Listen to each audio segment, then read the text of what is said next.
Okay guys, today's meeting is more or less about supplies, demand, and we're receiving reinforcements. Now, I know a lot of you would like to see more of the Red Guards. You've heard many good stories about them, but sadly, we're going to be stuck with the penal units from Sector 15 in Siberia. They are going to be repenting by volunteering themselves as cannon fodder, more or less, for us to advance. Furthermore, we're going to be having a little R&R in about a few days or so. We're going to be pulled back to Vladivostok, possibly, and Boris, what are you doing? Boris. Okay, Boris. Okay, do you want their chickens? I know we're all hungry, and things haven't been going well for us lately.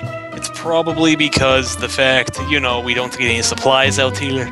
But I'm sure if I just give you 2 of their chickens, we can resolve this thing peacefully, and no one dies, mainly you. Do we understand each other? Yes, Boris? Okay, good. Good.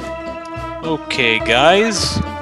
Back to where I was starting. Oh yes, we're going to be having a Alcoholics Anonymous near the refueling truck. Only issues about that are no bringing the vodka, and for the love of God, do not light up near it.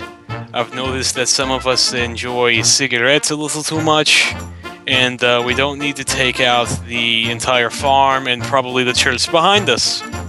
But yeah, I'll see you all later. You're dismissed.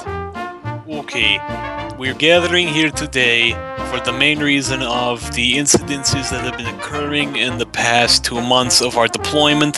First off, I'd like to thank Boris over here for the whole, let's take 5 or 6 of their chickens and butcher them all. Not even eat them, then mount their heads on a pike on our tanks. I don't even know how he did that, but he did. Cutting to the chase here, the villagers are a little angry that we slaughtered their livestock and didn't even eat them. We sent out the patrols a few nights ago. There have been reports of seeing what appeared to be the bloody garments of Red Army soldiers as scarecrows now. The main thing is they're missing. We have no idea where they are. Also, we have been having some problems with resupplies. These 2 tanks, the T-34-85s, are the only new pieces of equipment we'll be getting. No thanks again to Boris over here. After last month's incident with the ammunition dump fire that killed 5 of our conscripts and wounded Boris, but somehow he survived like usual. I don't even know how he does it anymore. Continuing, these 2 new tanks are top-of-the-line equipment 3 months ago.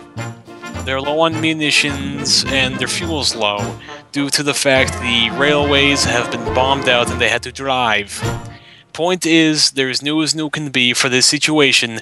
Do not scratch them and do not damage them. They're all we have. They're a hell of a lot better than those Lend-Lease tanks we received from the Americans. These can actually do damage now. The original T-34s, as you know, could only ram into the Tigers in hopes of disabling the treads or flipping them over into a ravine. Now I must try not to make a comparison of my fat wife as she flips over, because a Tiger tank's nothing more than a bloated turtle on its back that cannot move or help itself.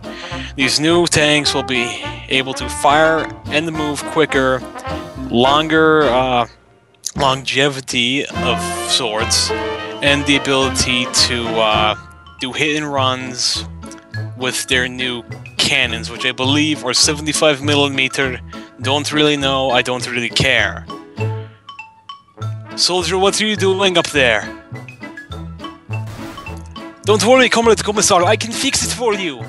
What are you doing, you fool? That isn't a welder, that's a flamethrower.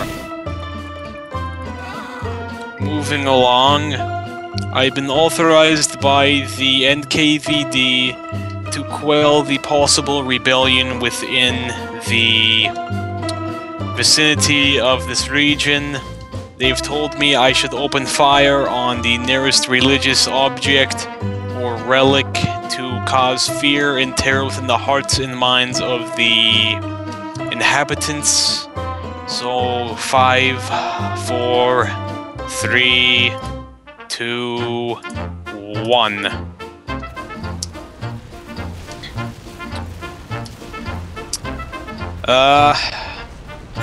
Let's see here. Anytime now.